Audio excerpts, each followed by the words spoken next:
How Not to Die Young, provocative.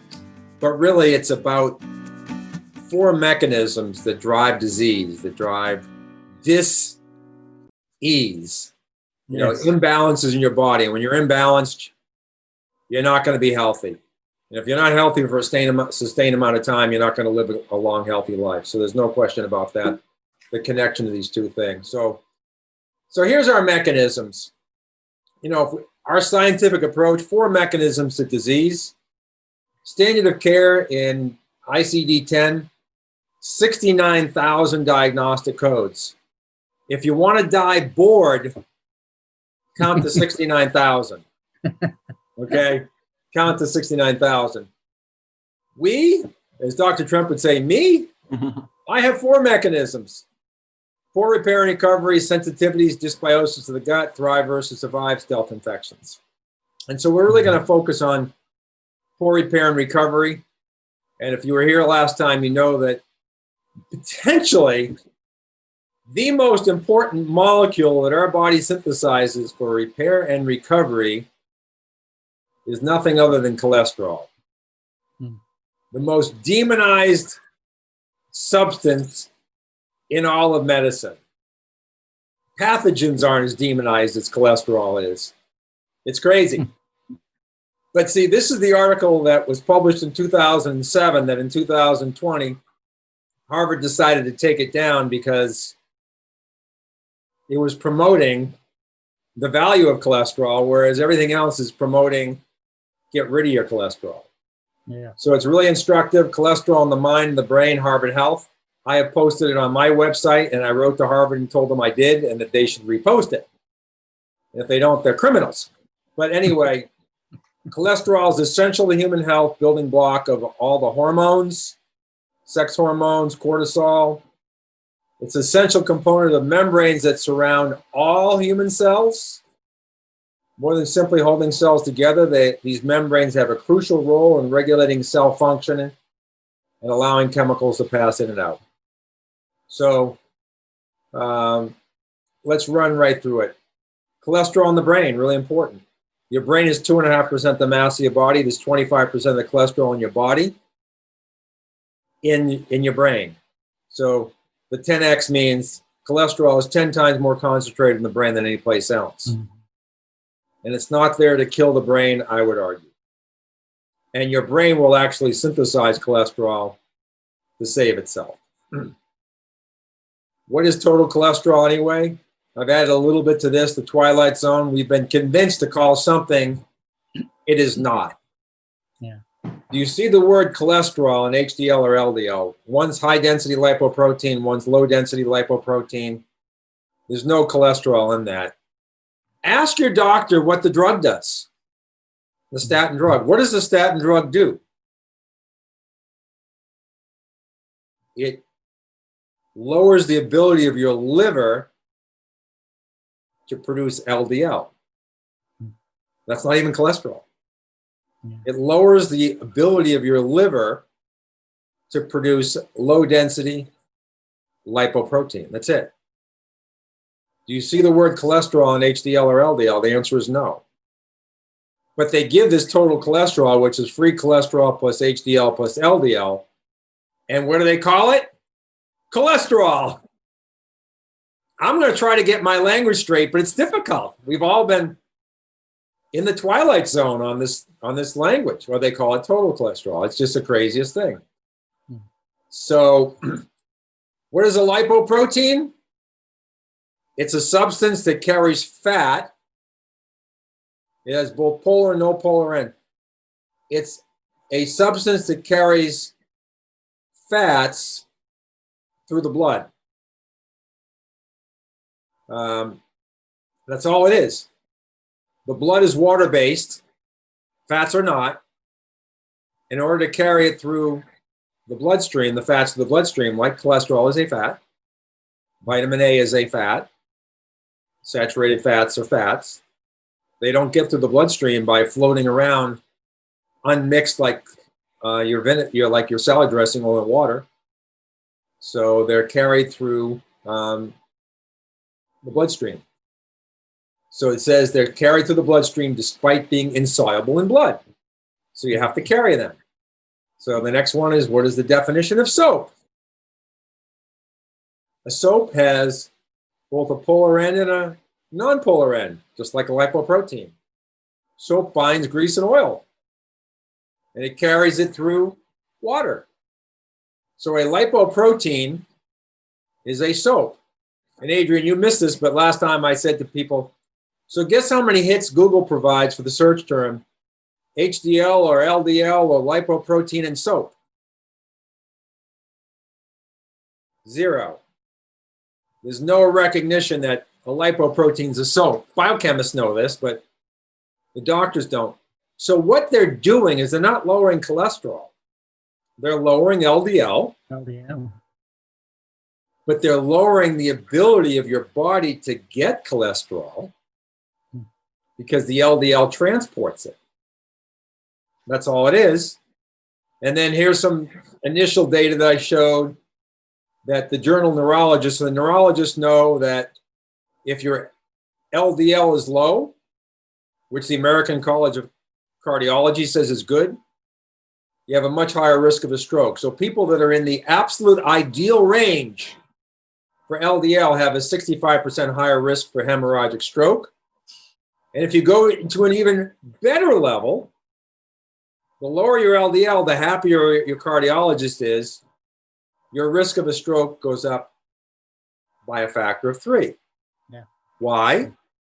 Because you can't bring cholesterol, which is a repair molecule, Harvard Health, to the brain and the vessels to repair them. Very simple. So here's the actual article from 2019.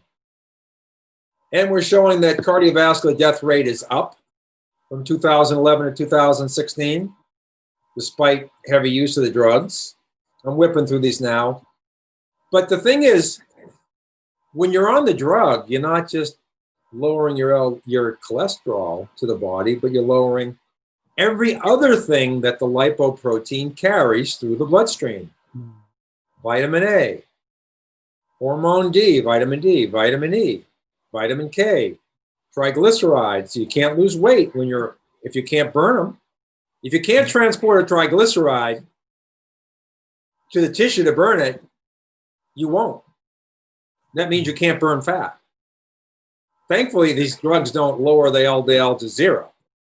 Otherwise, everybody be walking around like Michelin, the Michelin boy. Fatty acids, other important fats, and cholesterol for repair and recovery of all cells. That's what these drugs do. They lower LDL, so the liver still produces them, but they're just not getting around in your circulation to where the tissue needs it. And I love this one. I put it in red this time. Johns Hopkins. When you lose weight, your LDL goes up. It has to, and it does, because you need that lipoprotein. You need that lipoprotein to transport the triglyceride from the deconstruction of your fat to energy. So he's not an idiot. He failed chemistry. I shouldn't call anybody an idiot. I just say, poor bugger just doesn't know science. I pity the fool who doesn't know science, because that's the best thing. So we won't talk about this, but what really happens, the taxi cab carries the passenger to its destination. The taxi cab is the lipoprotein, LDL, and that's what's being lowered. So here's the mortality curve. As I go down in LDL, my risk of dying goes up. Right. Very simple. So here's the big study. Yeah. Nature is the highest, most cited, highest impact scientific journal in the world. Okay. And Get back here. this study shows very clearly that as we go down in cholesterol, this is from Science, the #1 journal, #2 in medicine, #1 in science in general. But it's very clear we want to be between 200 and 250. And I wrote total cholesterol. Shame on me, but that's really what it is, I guess. It's LDL plus HDL plus free cholesterol. That's where you want to be in this range. Why the variation? Because some people have different levels of different of these ratios. and you want to have lots of LDL and you want to have lots of HDL. Is really what you want. That's the goal. And so these slides are from that Nature study of 12.8 million people, and just showing that it's pretty much an age-independent thing for the most part. And here's just a very complicated chart that says this is the range you want to be in, where mortality, chronic diseases, infectious diseases, non-communicable diseases, communicable diseases, all-cause mortality, blah, blah, blah, are all lowest. Here's another study from Japan, 41,000 people. Same kind of result. Not a lot going on here at the high end, much more going on at the low end. Much higher risk by having your LDL lowered too much. And we're very soon to get on to some new things. So this is just a graphical representation of that data, showing that you're much worse on the low end of total cholesterol, of low LDL, than you are on the high range of high LDL. So let's get into some new stuff. I know we covered some of this stuff, but we don't want to know what. Elevated cholesterol, low cholesterol, elevated LDL, low LDL. We want to know why. And, you know, my dad told me a long time ago, I mean, he died of dementia and got me into the healthcare field. But he said, son, when things just don't add up, there's money involved. You know, we all know follow the money. But statins are generic and inexpensive. Then what's the motivating factor for the prescription? Saving lives, improving health, increasing longevity. The next 100 slides I have will go against that theory.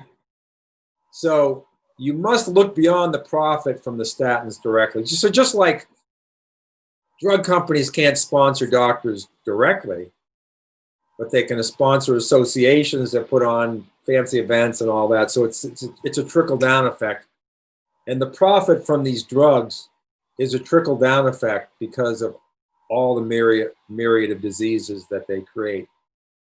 So if they are so good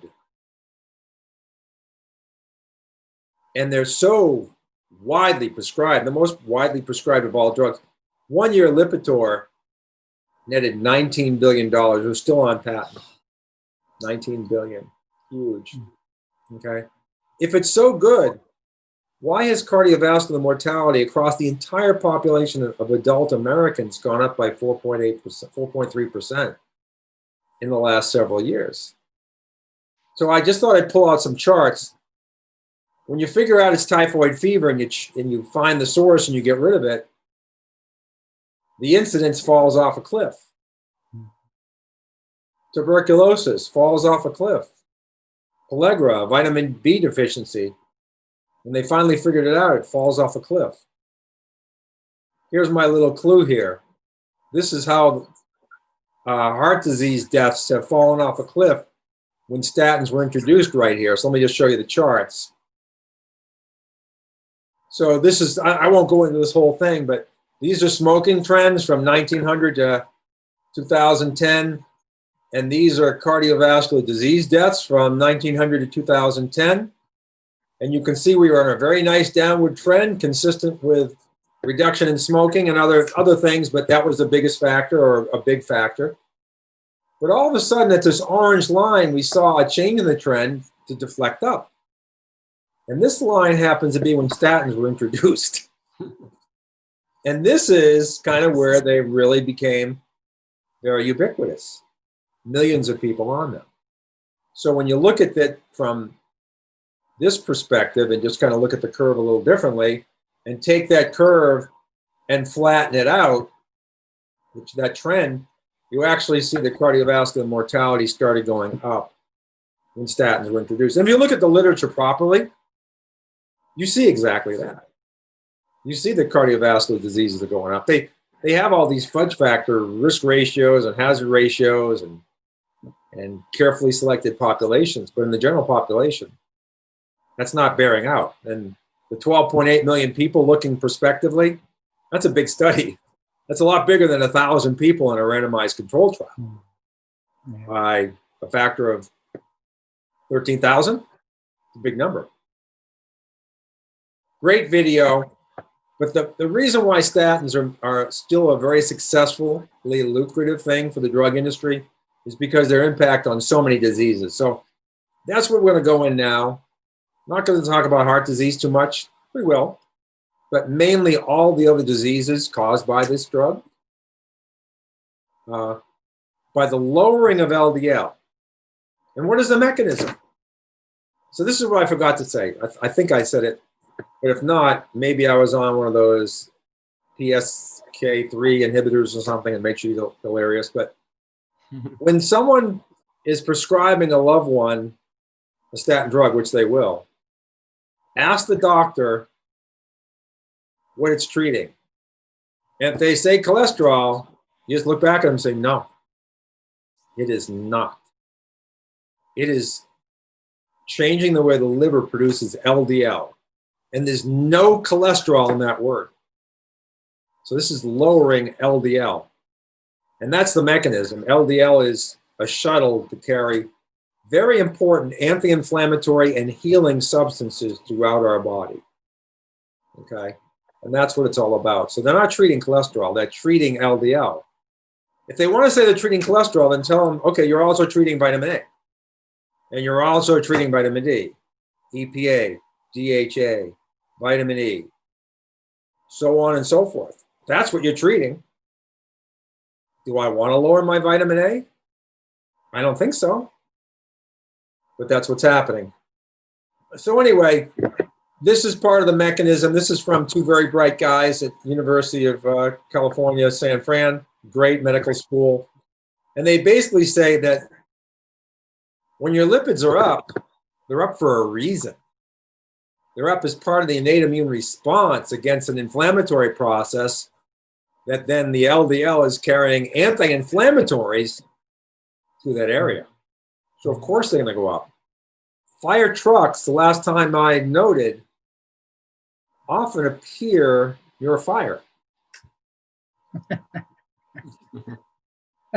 So the interpretation is that inflammation and infection is the root cause based on this really excellent article. I've actually got a chance to chat with these guys and tried to convince them to form a cortexine, but little did I realize they already had. Oh well. But this is I think we're on to new slides now. So I can slow down a little bit. But I love this from MedPage today. I think that's is that owned by WebMD? Or maybe that's a separate thing. But anyway, statins in the drinking water. And one of Michael, Dr. Carter, and my good friends introduced us to the guy who wrote about this, that statins should be in drinking water. And today he doesn't necessarily believe that, but not so fast. So this is really cool. This is worse than politics. You know, conservative versus liberal and all that, and there's no meeting in the middle. There's no meeting in the middle on this topic. And this is an article that says that the Lancet, arguably the number 2 or 3 medical journal in the world, and the British Medical Journal, which has been around longer than any other medical journal, I think, very close, have declared war on each other over statins because their editors have taken very different views on it. The British Medical Journal is right, and the Lancet is wrong. Oh, well, let's just say the Lancet is in favor of reducing LDL, whereas the British Medical Journal thinks it's the wrong thing to do. And they say this battle was so fiercely fought, it's the most fiercely fought since the Norman conquest of England in 1066. That's why when you go to your doctor, Dr. Tremp always used to say, Harry, given the statin drug is a religion. Yeah, yeah. It's a zealousness. They threaten you that if you don't take this, why would you not take this protection for your heart? Right. Okay. So Harvard made another big mistake along with publishing that cholesterol in the brain article. They published this. Proto Magazine is an internal publication of Harvard Medical School out of Mass General Hospital. And guess what? The New England Journal of Medicine is also out of Mass General, the top medical journal in the world by far. I said last time, if you publish in Lancet, you only did so because you're British or the New England Journal of Medicine rejected you. It's the only real reason you published that, but it's a great journal. But questioning statins, statins' ability to control cholesterol is undeniable. What they really mean is LDL. Less certain after almost 25 years is whether the benefits outweigh potential harm. Yeah. Why would Harvard say that? We got to look at the date, 2011. All the statin drugs were coming off patent in 2011 and 2012. Adrian's nodding his head, right? So they were setting up society for the next generation of on-patent LDL-lowering drugs, okay? So Proto went further in this questioning statins. They said, considering statins don't seem to confer the ultimate health benefit, longer life. So in other words, you can take this drug and there's no evidence of living longer. Right. There is evidence in specific groups of reduced cardiovascular mortality. That I will not hide from anybody, and I'll show you the statistics probably in about a month. They're all on the slide deck. We've got too much to cover. But I've gone over the Zocor study and other studies with a fine scientific detail to see what the absolute benefit is in only cardiovascular mortality, but there's never been a study that shows an increase in longevity, not 1 week, not one study. Otherwise, it would be bannered. So some clinicians question whether lowering cholesterol, they're not lowering cholesterol, they're reducing the ability to transport cholesterol. They're not lowering it. Right. They're lowering LDL. So I just have to be very clear on the definitions. Is as important as everyone led to believe. And once again, 2011. So now let's look at side effects. So Dr. Stephanie Seneff is a colleague from MIT. She's still actively at MIT. She's been at MIT all her life. She's a biologist that has studied computer science, and she is a huge statin opponent and also really chief medical consultant to the entire country of Taiwan, which, by the way, has the lowest COVID rates of any developed nation, and also raising the alarm on glyphosate. But what she did is she published this paper and she's from the MIT Computer Science and Artificial Intelligence Laboratory. And what they did is they searched a relatively new database where people can report their own side effects. You're not just relying on clinical trials. And by the way, clinical trials, the FDA does not require full disclosure of everything in a drug trial. So the drug company can pick what they choose not to make public. But we focus on statins. We find highly significant correlation between statins and a wide range of disorders, including diabetes, ALS, muscle deterioration, neuropathy, Parkinson's disease, arthritis, memory loss, and heart failure. And a review of the recent literature on statin side effects corroborates many of our findings. And that's what I'll be presenting over the next few weeks. Next week, Dr. Carter is most likely going to do the COVID supplement regimen, if I can get that deck together. But, that's what we're going to cover. So the first thing I'm going to cover here is why low cholesterol is bad for your health, or at least some statistics on it in terms of like just overall mortality. And then we'll cover diabetes and maybe just start into women's health issues and statins, and then call it an evening. Can you define the cholesterol levels that are low and high? And so of course, the standard of care at one point said anything below 199 total cholesterol, which is HDL, LDL, and free cholesterol, is good, even down to 0. Now at least LabCorp cuts it off at 100. But when your total cholesterol is 100, your free cholesterol is zilch, and your LDL is extraordinarily low. And God help your HDL, which is also very low as well. But really, Linda, this study here says that you want to be above 50 for HDL. That's when I consider you have sufficient recycling of healthy fats, and your LDL probably 120, 140, and your total cholesterol between 200 and 240. But low cholesterol in this context, in my world, is below 200. But in the world of low cholesterol, from the context of the standard of care and sort of traditional people looking at this from a more critical lens, it's probably around 150, not LDL, the total cholesterol. So in this context, your LDL is probably right where the American College of Cardiology wants you, 70. 70 and below, when your stroke risk is up by 65%, is too low. I want everybody's LDL above 100, 100 to 140. Okay. Is that helpful? Yeah, mine's 121, my LDL. Yeah, that's very good. Okay.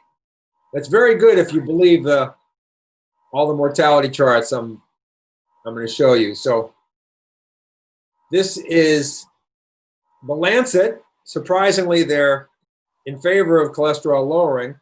And this is a very famous study on all-cause mortality in elderly people from the Honolulu Heart Program. Big study. And what they showed is that the lower your total cholesterol is, and so this would bring your LDL to below 100, the higher your mortality. So basically what they're showing is the 200 and 250 curve overlap, lowest mortality. These are older people. But when it goes down to 175, so there's a jump. So somewhere between 200 and 175, not so good. And the Nature study shows clearly that you want to be above 200 total. So this is one I just pulled in. Low cholesterol is associated with mortality from stroke, heart disease, and cancer. Now, I thought I wanted to lower cholesterol so I wouldn't have heart disease.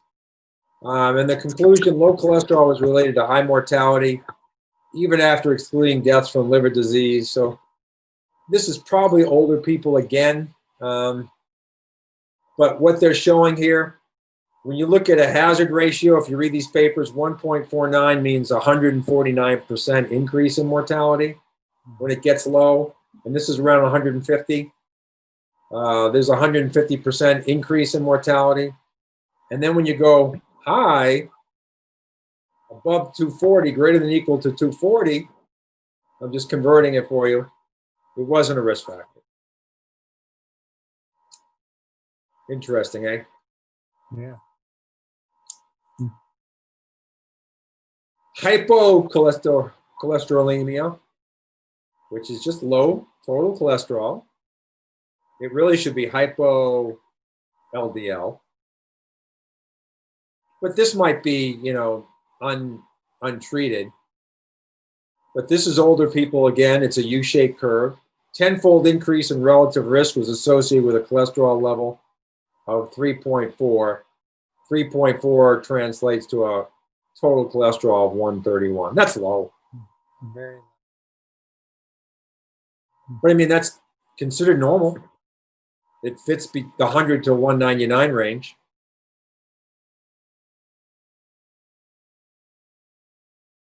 There's a positive relationship between low total serum cholesterol and increased mortality from all causes, particularly in critically ill patients. Now, this is a huge study, the NAND study. Among 1,500 men selected from this study, the prevalence of hypocholesterolemia was, 1.8%, and then in blacks, 3.6%. So there we see a double the risk factor. And then at that level, you have a 10-fold higher risk of dying. So where does that put the African-American population? At doubling the 10-fold, 20-fold.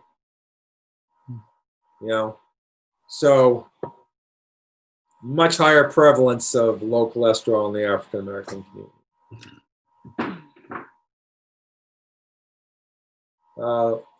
The role of low cholesterol as predictor of mortality when you have kidney disease. So, it's just adding, the more comorbidities you have, the more likely you are to die when your cholesterol is low. Because remember the very beginning, this molecule, cholesterol itself, is important in the membranes of all tissue. And LDL is important to the transporting of anti-inflammatory and repair molecules. So if you have a pre-existing condition, you're much worse off. And the African American population may be low because of the excess pre-existing condition putting a burden on that system. You know, it's not able to keep up with the repair and recovery necessary.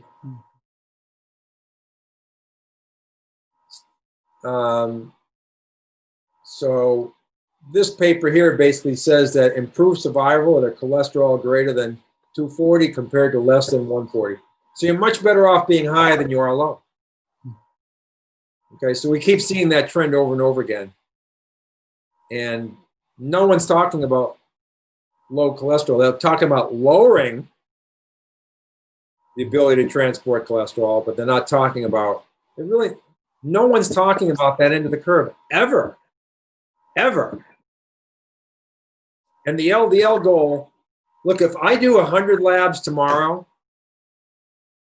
95 will come up with flags for LDL. 95. At least what I see. Very seldom, thankfully, do I see people below it. I mean, right. Below 100. Because it's not physiologically normal. Those are the outliers. You know, the UCLA study showed that over 50%, closer to 75% that came in for an ischemic event, a heart event, had low cholesterol. Normal cholesterol, they call it. No. They had low LDL is what they had. Yeah. So it's very obvious why this treatment causes diabetes. In this case, it's not about repair and recovery. It's about the other role of LDL of transporting fats to be burned as a fuel. So we eat food. It can be protein, it can be carbs, it can be fats. When we have excess calories, we convert some of that into trigs in the liver and into fatty acids for storage. And we lose weight, we burn fat, we reverse that process. But in order for that fat to be burned, the triglycerides, which are not water soluble, have to be transported to the cell somewhere to be burned. It just doesn't go poof. It has to be transported. It's transported through LDL. And so you can take a drug that lowers LDL. You have less capacity to carry triglycerides around your body, and it becomes more difficult to lose weight. But more importantly, it becomes more difficult to be efficient at burning fats as a natural fuel. Yeah. So instead, you become insulin and glucose dependent, which makes you more likely to be diabetic. If you can't burn fats for fuel, fats burn slowly, they have a lot more energy than carbs, and they sustain you a lot longer. So if that mechanism isn't available, you're hungry all the time. And so it's not your fault. It's it's Pfizer's fault. Stephen Schmidt, friend of mine, clinical medicinal scientist. He's on the Warner-Lambert team that developed Lipitor. He knows it's evil. You know, I told this story before, and I've rearranged the slides. I said, Stephen, Dr. Trump says statins are antibiotic. He goes, yeah, we know that. We can't sell antibiotics to the public for life, but we can sell LDL lowering. So let's look at the diabetes. That's what they say down here in Tennessee. You catch the diabetes? The diabetes? Diabetes. So there's WebMD, statins linked to raised risk of type 2 diabetes. Researchers found that statins were associated with an almost 50% higher risk of developing type 2 diabetes. And I guarantee if we call that out, which I will, in the African American population, that risk is going to be much higher. So here's some different studies. Statin therapy increased the risk from 9 to 12% in 2 meta-analyses and 18 to 99% in population studies. We don't know a lot about the people, but we're seeing a fairly significant increase. We don't know the dose, we don't know the age, we don't know their dietary habits, all those things, but it's an increase. And then here's a big study, 65,000 people, hazard ratio 1.38, 138% increase in diabetes on statin drugs.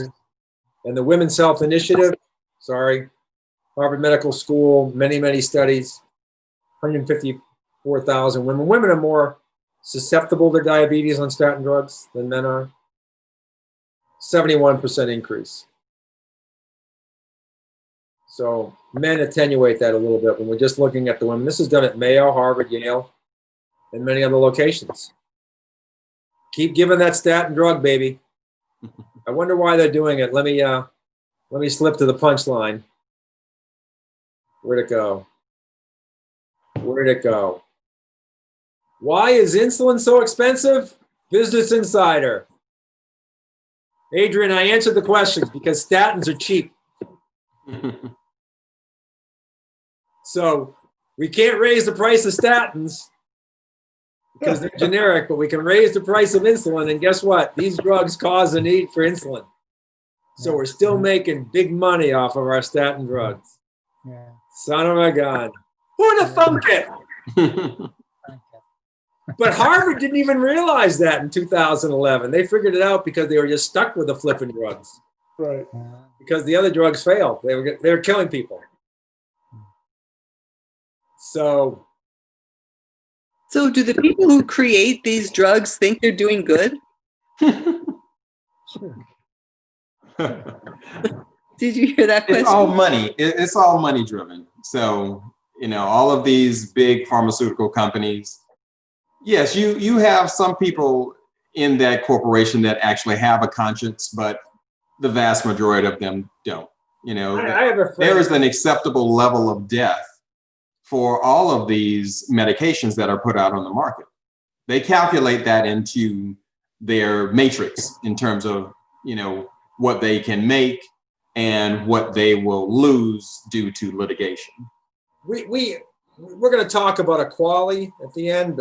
That's a really good one, Michael. But in my book here, that Dr. Trump and I wrote, we took a lot of divergent paths away from just Alzheimer's, but it's very clear because looking at these drugs they were developing for Alzheimer's that had such minimal potential. Matter of fact, they had no potential, but they were gaming the statistics. But when you look at it, Linda, there's this huge pipeline of discovery. And then the data and the high-level summary winds up on the CEO's office desk. So ultimately, it's always a business decision. I think the scientists do their best to do good work, but ultimately, it's a business decision. Yeah, I guess I listen to all of this stuff and I have my same opinion of it, but from a human level, I struggle to think that people actually condone this type of thing. You got to look at you go in naive. I mean, I know so many young kids out of school. Dorothy Hamilton, not Dorothy Hamill. She was a year ahead of me at Worcester Polytech. Brilliant chemist. She went to work for Pfizer after several of the stints, and she couldn't take it anymore. Steve Schmidt on the Warner Lambert team, no longer involved with those kinds of things. So you go in there and you have your degree in biology, and you get this fantastic lab and huge budget, and it's really great. You're doing all kinds of stuff, But as you go up the ladder, it's as they start funneling it down to a real product, that's where the ruthless business aspect of healthcare comes into play. Absolutely. So I think the people that are doing discovery in the laboratory, for the most part, are reasonably pure and unjaded. And You know, you don't stay a bench chemist long or a bench biologist long. You know, it's so they're getting the young, you know, utopian-minded people to do the early discovery and whatnot. That's my view, being in that game for years. But here's a publication. We're almost done for tonight. American Heart Association, American Stroke Association. Compared to non-users, statin users had significantly higher risk of type 2 diabetes. But more importantly, the different drugs have different effects on lowering LDL and affecting inflammation that's part of the diabetes cascade. So the longer the duration of use, the more likely, and it varied with different types of statin drugs. So, you know, but at the end of the day, the different statin drugs just lower LDL to a different extent based on their pharmacokinetics, their efficiency, all that stuff. So at the end of the day, it all just ties down to, in my opinion, how efficient are they at lowering the LDL in an individual? Is it 10%, 20%, 50%? What dose are they giving? That's really what's going to determine it. That has nothing to do with the drugs. It has everything to do with the effect those drugs have on physiology, root cause. Make sense? Yeah. So, FDA. Federal health officials said that the widely prescribed drugs could cause elevated blood sugar and problems with memory.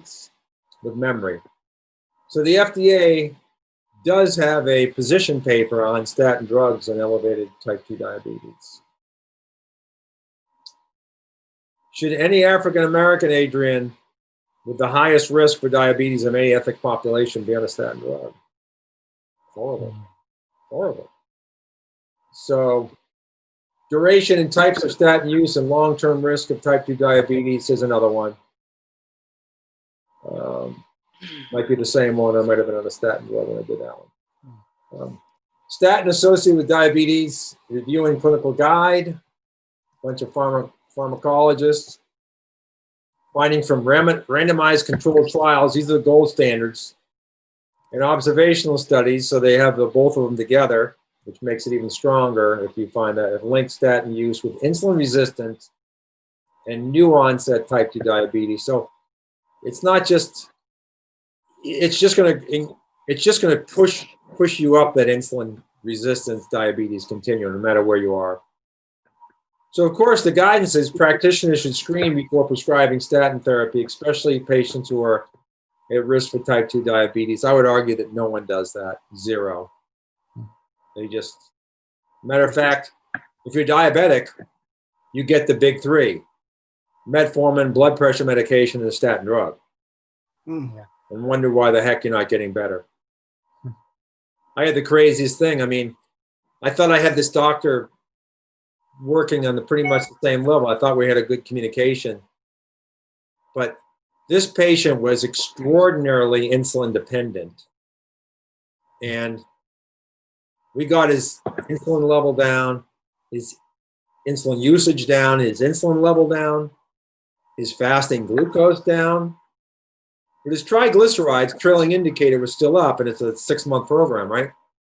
So he goes in, everything is better. He feels great. The doctor upped the statin. And You're feeling too good. Right, exactly. It's like you're looking at the trailing indicator. Look at the leading indicators, please. Yeah. Please, the poor guy. So I referred him to Dr. Austin, and he left the corporate medical group. That created problems for me because now I'm sending people away from their on-site clinic because the doctors are not competent. I have no choice. I mean, it's like I'm not going to win that war, so what the hell? But I'm at least going to make a stand for the people that are, I'm charged with.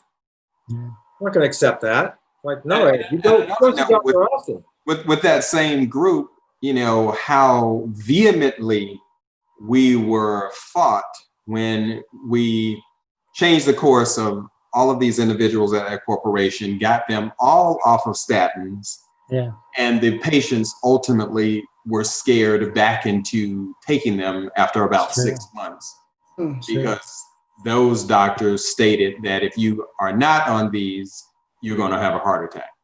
So we changed the course of many medical illnesses, just fabulous results. And a lot of it got turned around when the patients, they're just got scared and getting back on them.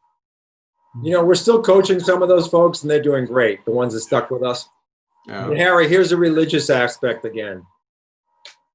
The health plan that the on-site clinic was following incentivized the doctors for prevention, and prescribing blood pressure medications and statin drugs qualified as prevention. So we basically were cutting the doctor pay. Yeah. Yep. Yeah. So why is insulin so expensive? So next time we're gonna go into some other things that the statins can do to mess you up. But I think it's 8:57. That's all for tonight. Anybody have any specific questions? This is my favorite one, Adrian, my most sarcastic one. Why is insulin so expensive? Because statins are so cheap. Yeah. But anyway. No, this has been excellent.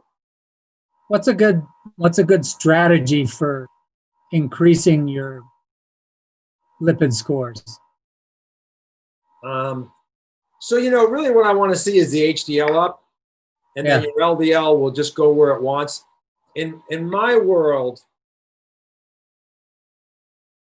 LDL is the soap carrying the fats to tissue. Right. HDL is carrying the fats back. So if you have adequate fats in your system, HDL will be elevated because there are some to take back. There's an excess. There's a sufficiency. Okay. And that's my simplest view. But I would go keto once in a while, and add more healthy fats. And, that's what I was wondering. Don't be afraid of the saturated fats. And so, Adrian, since I'm picking on you tonight, if you want to eat a food highest in cholesterol, what would that food be? Sardines. That's a good guess. That's a traditional guess. A lot of people say egg, but the real answer is the brain of any animal, because every animal concentrates cholesterol in their brain. Wow. That's how important cholesterol is. Yeah. Okay. Not my favorite food, but I got it. No, I don't think I've ever eaten brain. I'll stick with my sardines, Dr. Carter, and make it work, right? That's the way to do it. So I do want to say, so the caveat to this, really ultimately, when we're looking at the cholesterol numbers, because they are so important, but the inflammatory factors are the real key players when it comes to LDL and HDL, which can ultimately make that a bad situation. So even if you have total cholesterol of 220, 240, 250, or even higher, and the LDL at a higher number, as long as your inflammatory factors like homocysteine and C-reactive protein and insulin and SED rate and fibrinogen, all of these things that, again, you do not get from your traditional doctor, or normal or optimal, then there is no problem with, quote unquote, the bad cholesterol, which they deem LDL, which is really not cholesterol, as you now know. It is a lipoprotein. But the key things are, you really have to have those inflammatory markers in check. Get them down. That's what we do with our program and teaching. Right. Yeah, things like oral pathogens. What the heck? Yeah. By the way, where's Karen tonight, Harry?